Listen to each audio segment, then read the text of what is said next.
di demo ekskul Mezzo Voices. Wait. Kalian udah pada tahu belum sih Mezzo itu apa? Mezzo Voices adalah ekstrakurikuler paduan suara di SMA Negeri 3 Depok.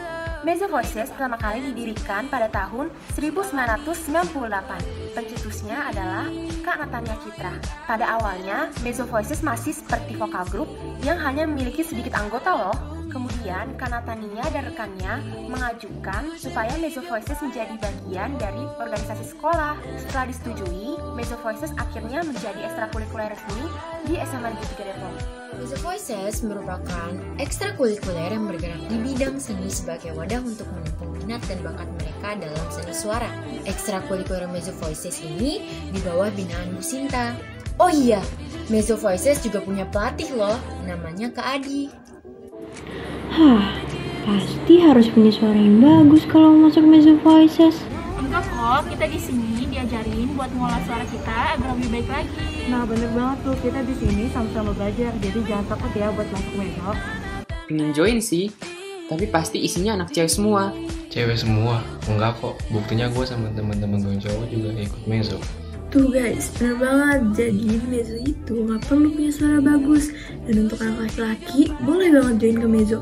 Karena dalam Mezzo itu ada yang namanya suara tenor dan suara bass, dimana suara-suara tersebut adalah pembagian suara untuk anak laki-laki. Nah, kalian penasaran gak sih gimana serunya Mezzo pas ikut lomba? Yuk kita lihat videonya. Yuk pro konco dolanan injobo.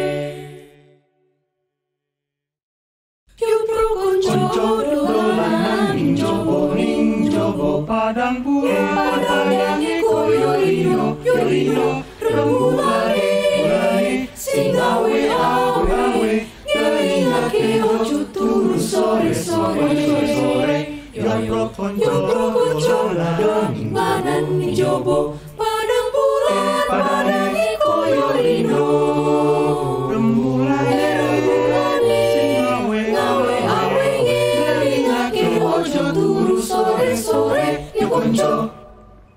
Oh alah, konco-konco kok nonton kene kabeh to. Sajane orang foto. Ayo konco-konco, dolan yuk. Ora aku orang terwae. Ojo turu sore-sore, ora ilo. Dolan njupuk wae yuk. Wis njupuk wae. Padang bulan, padang koyo rindu.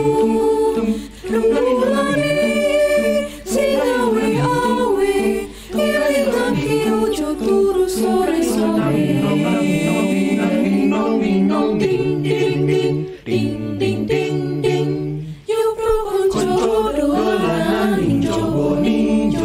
Padang bulan, koyo rino, remulane, singawe awe, ngeringake ojo turu sore, yo konco lanan jowo, padang bulan, koyo rino, remulane, singawe awe, ngeringake ojo turu sore, yo konco, ngelingake ojo turu sore, yo konco, ngelingake ojo turu sore, yo konco, dolanan jowo. Ih, keren banget ya. Aku jadi mau ikutan deh. Yuk, kalian juga jangan lupa gabung di Mezzo Voices. Biar nanti kita bisa seru-seruan bareng. Jangan lupa join di Mezzo Voices. Sampai bertemu.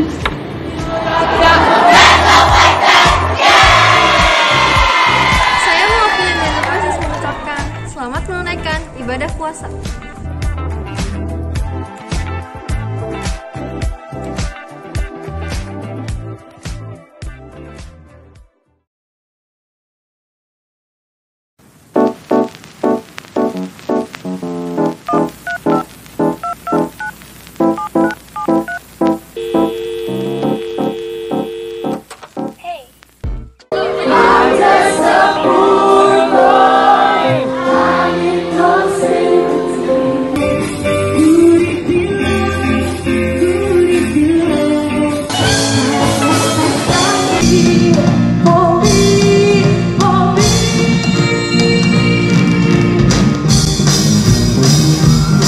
Bukanlah super, aku juga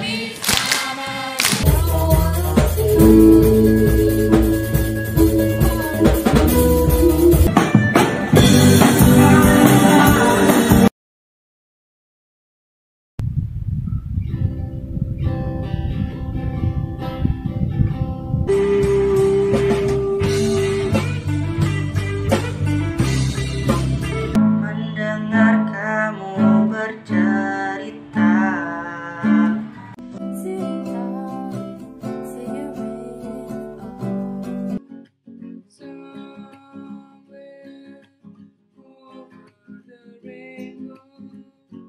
Halo semua, Galintang dari Musik Soul. Gimana nih, tadi udah lihat kan beberapa dokumentasi kegiatan Ekskul Musik Soul selama 2 tahun terakhir. Seru banget kan? Di sini gue mau ngejelasin sedikit tentang Ekskul Musik Soul. Jadi Musik Soul itu apa sih?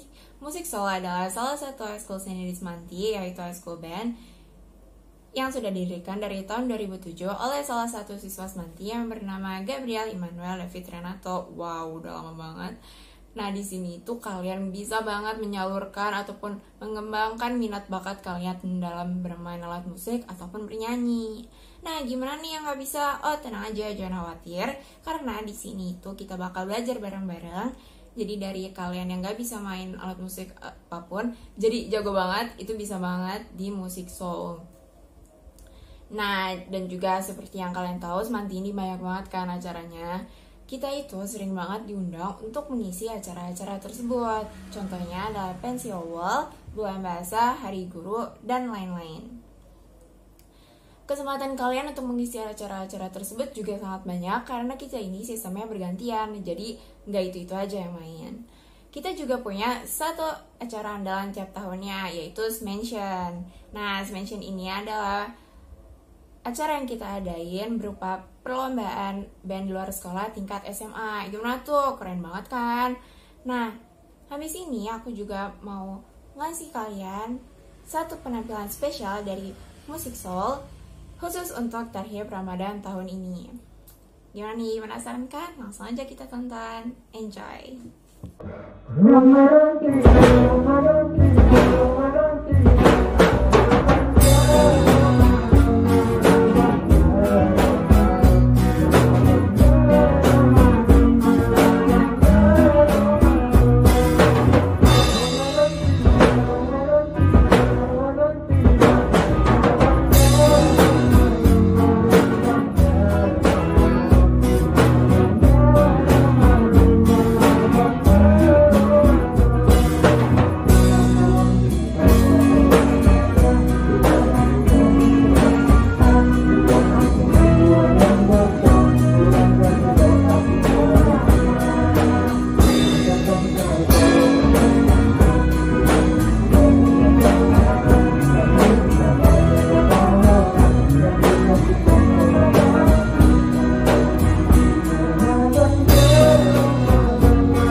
Musik Soul mengucapkan selamat menunaikan ibadah puasa.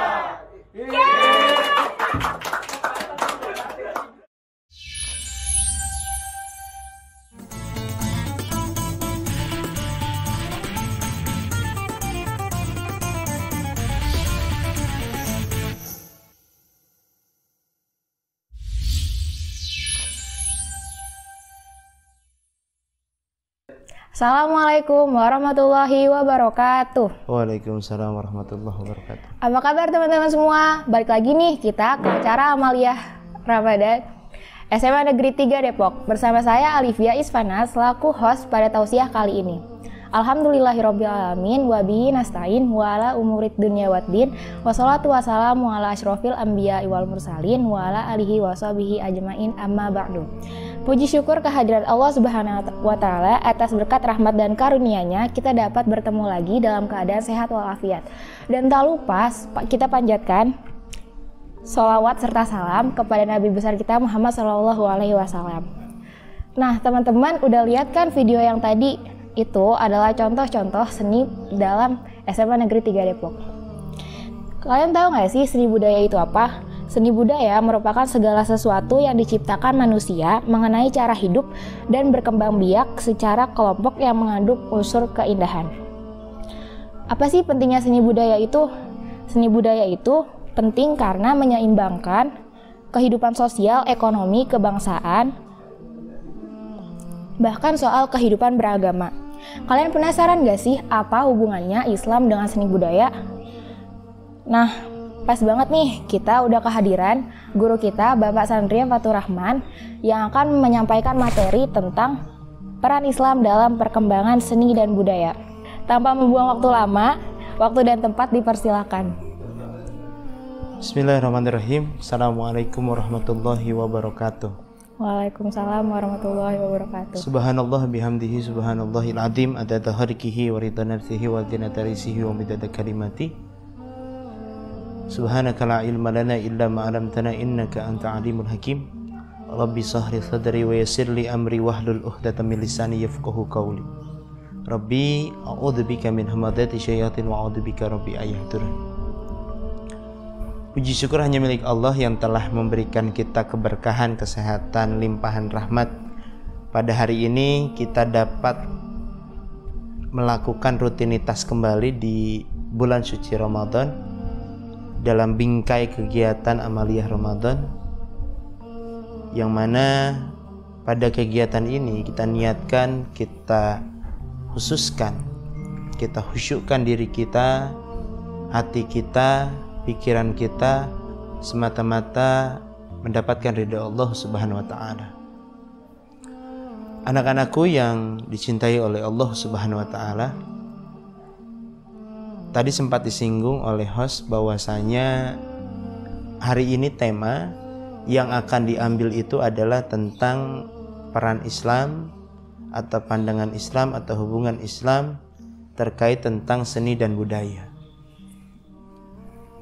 Ketika menggambarkan sebuah seni, karena saya pribadi bukan ahli dalam bidang seni, tapi ketika kita melihat dalam konteks seni, itu adalah menggambarkan sebuah keindahan. Karena sesungguhnya keindahan yang di sini adalah harus kita maknai secara Islam itu adalah keindahan aspek dunia dan akhirat. Aspek dunia dan akhirat, duniawi dan ukhrawi, harus senantiasa kita indahkan, kita senikan dalam kehidupan kita, dalam bermasyarakat, dalam menjalankan apa yang diperintahkan Allah dan meninggalkan larangan oleh Allah Subhanahu wa Ta'ala. Seni bermacam-macam.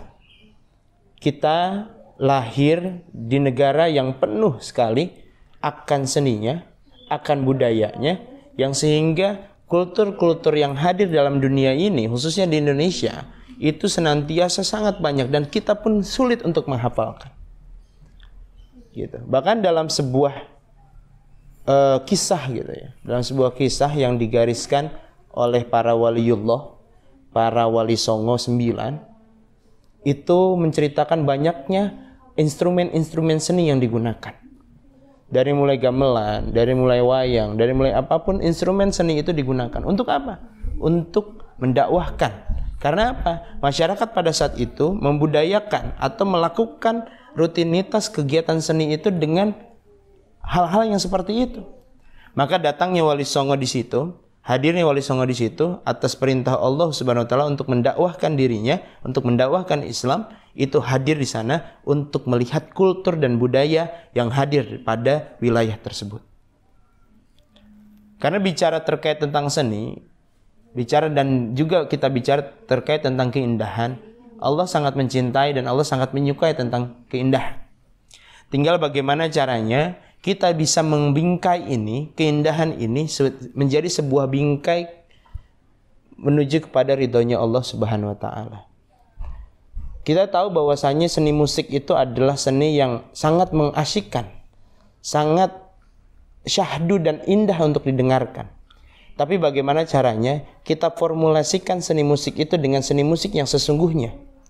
Dengan cara apa? Dengan cara berdakwah, dengan melantunkan lagu-lagu nasyid, lagu-lagu salawat yang di situ akan menyentuh diri manusia dalam hati sanubarinya untuk menuju kepada Allah Subhanahu wa taala dan mencintai Rasulullah SAW. Karena dengan demikian seni musik di sini itu adalah sebagai ladang dakwah, sebagai tempat agar seorang manusia, umat itu bisa tahu bahwasanya musik itu adalah sebagai hal yang menjadi prioritas gitu. Yang sehingga generasi-generasi milenial gitu sudah tahu bahwasanya yang sekarang lagi suka lagu-lagu galau, lagi suka lagu-lagu pop. Di sini kita campurkan, kita kolaborasikan lagu pop ini, lagu-lagu yang lain kita kolaborasikan menjadi lagu-lagu yang menuju kepada ketaatan kepada Allah. Nah, itu butuh siapa? Yaitu butuh Islam hadir di situ. Kalau seandainya kita gengsi, kalau seandainya kita tidak mau, dan kalau seandainya kita tidak dan menolak tentang hal-hal seperti itu, maka di situ tidak akan ada peran Islam. Para Sunan Wali Songo itu semua, 9 Wali Songo itu mendakwahkan Islam itu dengan berbagai cara, ya termasuk dengan alat-alat musik itu, gamelan, gitu, angklung dan lain sebagainya. Itu untuk apa? Untuk bisa menarik mereka. Agar apa? Agar mereka tahu bahwasanya Islam menerima semua perbedaan. Agar Islam tahu bahwasanya ajaran yang disampaikan oleh Allah Subhanahu wa taala kepada Nabi Muhammad dan disampaikan kepada umatnya dan sahabatnya pada saat itu adalah menuju kepada kebaikan untuk bersama. Jadi itu intinya, bahwasanya seni di sini kita harus include. Ya, jangan sampai kita menolak, jangan sampai kita kabur dalam apa? Dalam hal-hal yang berbasis seni hari ini. Karena dengan zaman sekarang makin maju, bahwasanya orang banyak lari kepada bidang kesenian. Tinggal kita kolaborasikan yang tadinya musiknya itu adalah musik metal. Bagaimana caranya musik metal itu kita netralisir dengan nuansa keislaman. Yang sehingga apa? Ketika seandainya seseorang teman kita yang suka musik metal, tapi kita campurkan kepada musik nuansa Islami, yang tadinya mau nyebur kepada jurang, kita tarik kepada sebuah jalan yang lurus di situ. Karena akan ada manfaatnya. Karena akan ada sebuah kenikmatan yang mungkin tidak akan pernah dirasakan oleh orang banyak. Gitu. Yang kedua, ketika bicara tentang budaya, kita pun di Indonesia itu sangat kental tentang budaya. Budaya di kita itu adalah budaya bagaimana caranya itu ada basa-basinya. Dan di situ ada budaya yang sangat kental itu adalah bagaimana caranya antara satu dan lainnya itu saling bersinggungan, saling kenal satu sama lain, yaitu dengan cara silaturahmi. Dengan cara apa silaturahmi? Dengan apalagi di bulan suci Ramadan gitu. Yang ketika seandainya kita hari ini punya salah dengan saudara kita, dengan keluarga kita, dengan teman-teman kita bisa melakukan apa? Silaturahmi dengan meminta maaf. Karena kita pun tidak tahu apakah kita pernah melakukan kesalahan kepada teman kita, kepada guru-guru kita, kepada sahabat kita, dan kepada seluruh orang yang pernah kita kenal gitu. Kita tidak pernah tahu. Maka disinilah momen bagaimana caranya. Ini momen yang tepat, ini momen yang terbaik. Harus kita maksimalkan momen ini agar apa? Agar apa-apa yang kita cita-citakan untuk masuk ke dalam surganya Allah Subhanahu wa taala itu senantiasa terwujud.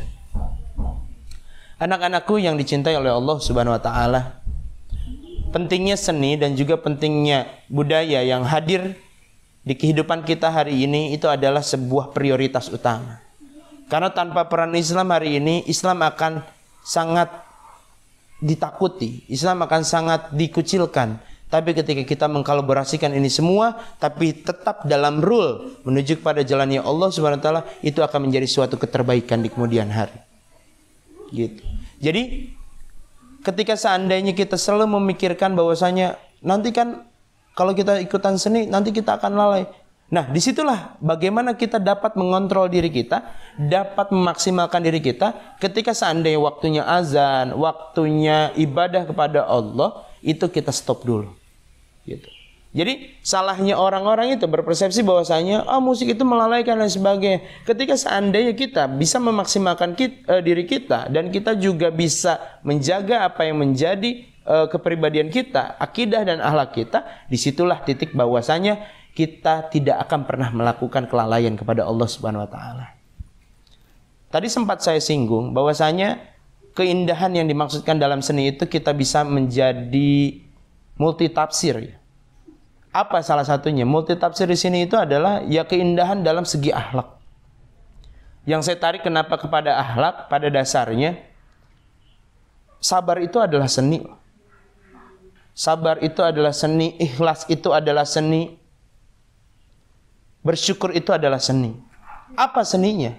Seninya itu adalah ketika misalnya kita dihina sama orang, kita dikucilkan sama orang, kita dihujat sama orang, dibully sama orang, tapi kita sabar di situ. Kita tidak pernah ada niatan untuk membalas, kita tidak pernah ada niatan untuk menggibahi orang tersebut. Disitulah titik bahwasanya kita sudah dalam konteks kesabaran. Yang kedua tentang ikhlas. Di mana seni ikhlas? Seni dalam ikhlas itu adalah bagaimana caranya kita memberi kepada saudara kita, kepada keluarga kita, bahkan kepada teman-teman kita. Jangan pernah seandainya ketika kita misalkan memberi, kita ingin pamrih, ingin dipandang bahwasanya kamu udah dikasih sama saya, masa sih kamu nggak mau ikutin apa kata saya? Jangan sampai ada kepentingan itu. Karena bicara ikhlas itu adalah bagaimana caranya kita memberi itu tidak usah mengharapkan hal yang kembali. Maka dalam surat Al-Ikhlas itu Qul huwallahu ahad sampai dengan ayat terakhir itu tidak ada kata ikhlas. Kenapa? Karena ikhlas itu tidak pernah terlihat. Gitu. Tidak pernah menunjukkan. Gitu. Jadi kalau misalkan ada yang mengatakan atau ketika dia memberikan sesuatu, udah ini mas saya ikhlas. Itu belum tentu. Mungkin dengan dia mengatakan seperti itu salah satu contoh bahwasanya ada unsur kepentingan yang hadir. Makanya ketika kita memberikan kepada seseorang, melakukan sesuatu dan memberikan keuntungan kepada seseorang, tidak usah dibahas kebaikan kita. Kita ikhlas ridho di situ. Bahwasanya walaupun dia yang lebih mendapatkan manfaat yang banyak, kita berdoa kepada Allah, mudah-mudahan Allah memberikan lindungan dan memberikan rahmat kepadanya. Yang ketiga, seni dalam bersyukur. Seni dalam bersyukur itu adalah bagaimana caranya ketika kita diberikan nikmat. Ketika kita diberikan nikmat itu dalam kehidupan, seandainya contoh misalkan Allah memberikan uang kepada kita dalam bentuk rizkinya itu adalah uang contoh. Bertotalkan misalkan 100 juta misalkan. Kita nggak pernah tahu misalkan. Tiba-tiba ada yang datang ke sekolahan kita, ada yang naruh koper kan gitu. Tulisannya untuk misalkan untuk apa? Untuk Alivia misalkan 100 juta. Betapa bersyukurnya Alivia gitu. Akhirnya apa? Dengan cara apa seninya? Yaitu dengan cara memberikan syukur kita dengan mengucapkan alhamdulillahirabbil alamin, dan pada saat itu kita akan melaksanakan sujud syukur. Untuk apa? Mensyukuri apa yang diberikan oleh Allah Subhanahu wa taala. Karena dengan demikian la in syakartum la azidannakum wa la in kafartum inna adzabi lasyadid itu akan teraktualisasikan. Karena dengan syukur yang kita lakukan kepada Allah Subhanahu wa taala, Allah akan memberikan nikmat yang lebih buat kita semua. Gitu. Tapi jangan lupa ketika kita mendapatkan nikmat pun kita harus tahu bahwasanya orang sekitar kita, orang yang ada di sebelah kita, orang yang ada di depan kita, di belakang kita, bahkan di sekitar kita semua itu pun butuh atas kenikmatan yang kita dapatkan. Disitulah titik kita bagaimana sedekah juga. Jadi semua poin-poin terkait tentang keislaman ini, nah itu seninya. Gitu. Nah, seni yang akan didapat apa ketika kita telah melakukan itu? Man jaa bil hasanati falahu asrun amsalihha. Gitu. Melakukan hal baik satu aja, Allah balas 10 kali lipat, bahkan sampai dengan 700 kali lipat. Gitu. Kebaikan yang Allah berikan bukan hanya di dunia, tapi Allah berikan di akhirat juga. Subhanallah bihamdi subhanallahil azim. Itulah makna yang harus kita pahami bahwa seni ketika bicara tentang musik, seni bicara terkait tentang hal-hal yang mungkin berbau kepada keburukan, kita harus bisa membedakan juga. Banyak kemarin yang bertanya terkait tentang suara perempuan. Pak, bagaimana tentang suara perempuan? Katanya ada yang mengharamkan tentang suara perempuan. Ketika seandainya suara perempuan itu menjatuhkan atau berbau tentang kemaksiatan, maka disitulah titik keharaman. Tapi seandainya suara perempuan itu digunakan dalam konteks dakwah, dalam konteks mengajak kepada kebaikan dan mengajak kepada ketaatan kepada Allah, disitulah titik itu adalah bentuk dakwahnya seorang perempuan kepada umat. Gitu. Jadi kita harus bisa memilah dan memilih mana yang sekiranya itu dapat menunjukkan kepada kebenaran dan dapat menunjukkan kepada keburukan. Semuanya kita bisa menilai karena disinilah titik bahwasanya balik itu kita sudah bisa mengetahui mana yang benar buat kita dan mana yang buruk dan mana yang buruk untuk kita. Tapi kadang begini, seninya juga dalam kehidupan gitu. Seninya dalam kehidupan itu adalah ketika apa? Kita tahu itu buruk gitu buat kita, tapi kita melakukan itu. Kita tahu dia tuh sering ngomongin kita, malah kita ikut-ikutan ngomongin dia. Itu seni dalam kehidupan. Tapi apa? Seni yang terbaik itu adalah bagaimana caranya ketika kita diomongin oleh orang lain, tapi kita diam saja. Cukup kita berdoa dan meminta Allah berikan hidayah baginya agar tidak membicarakan orang lain lagi. Gitu. Seperti itu mungkin yang bisa saya sampaikan secara singkatnya. Jadi kesimpulannya itu peran seni budaya dalam Islam itu penting banget ya Pak? Oh benar, sangat-sangat penting ya. Iya. Apalagi di Indonesia, karena untuk menyeimbangkan antara urusan duniawi dan ukhrawi. Betul. Agar kita mendapat ridho Allah Subhanahu Wa Taala. Ada pertanyaan nih Pak, apa aja sih? Oh ada pertanyaan? Oh iya. Kira nggak ada ya, lanjut nggak apa-apa. Apa aja sih Pak contoh dakwah dengan seni dan budaya? Oh apa saja contoh dakwah dalam seni dan budaya? Iya. Yang tadi mungkin ya, yang tadi saya contohkan bahwasanya dakwah seni dan budaya itu mungkin saya bisa garis besarkan. Dakwah seni itu contoh kita punya apa ya, dalam artian nyanyian lah gitu ya, atau dalam artian suara gitu. Cara dakwahnya itu adalah mudah, dengan cara apa? Dengan cara kita melantunkan salawat, melantunkan hal-hal yang berbau tentang ketaatan kepada Allah Subhanahu wa taala. Terus juga yang kedua, apa sih budaya yang menuju kepada ketaatan kepada Allah dan perankan kepada Islam itu adalah dengan salah satunya itu adalah dengan berkumpul bersilaturahmi yang menuju kepada silaturahmi ini yang ingin membentuk karakter bahwasanya kita pun membutuhkan seseorang lagi gitu. Jadi kita pun hidup dengan sosial gitu. Simbiosis mutualisme itu adalah saling memberikan manfaat gitu bagi orang lain. Seperti itu sih. Ya Pak. Selanjutnya bagaimana sih Pak Islam memandang seni itu? Yang saya kira Islam memandang seni ya untuk hari ini itu adalah sangat penting, dan juga Islam memandang seni itu menjadi sebuah keindahan dan Allah menyukai keindahan. Tinggal bagaimana caranya kita meminimalisir lah hal-hal yang berbau maksiat, hal-hal yang berbau kepada sebuah keburukan kepada kita, agar apa? Agar kita senantiasa selalu taat kepada Allah Subhanahu wa taala dan selalu mencintai Rasulullah Shallallahu Alaihi Wasallam. Saya kira itu sih. Ada nggak Pak dalil tentang seni ini? Sebenarnya dalil tentang seni itu yang tadi sering saya sebutkan ya. Innallaha jamilun yuhibbul jamal. Yuhibbul jamal. Anda MC host bagus ya, bisa berdalil juga. Jadi Allah itu sangat cinta gitu ya. Innallaha sesungguhnya Allah gitu ya. Sesungguhnya Allah itu sangat cinta gitu. Tentang apa? Tentang keindahan itu. Karena kita tarik tentang bahwasanya kita ngeliat seni, kita ngeliat musik indah gitu ya. Apalagi ketika seandainya suaranya merdu, syahdu, enak banget. Makanya apa? Disitulah ketika kita selipkan tentang nilai-nilai keislaman, itu akan menjadi dakwah yang luar biasa bagi Islam itu sendiri. Seperti itu sih. Ya. Berarti kesimpulannya peran seni budaya dalam Islam itu sangat penting ya Pak? Betul, sangat-sangat penting. Apalagi di Indonesia karena untuk menyeimbangkan urusan duniawi dan ukhrawi agar kita mendapat ridho Allah Subhanahu wa taala. Sekiranya cukup ya Pak. Iya. Semoga ilmu yang disampaikan dapat bermanfaat. Kurang lebihnya mohon dimaafkan. Assalamualaikum warahmatullahi wabarakatuh. Waalaikumsalam warahmatullahi wabarakatuh.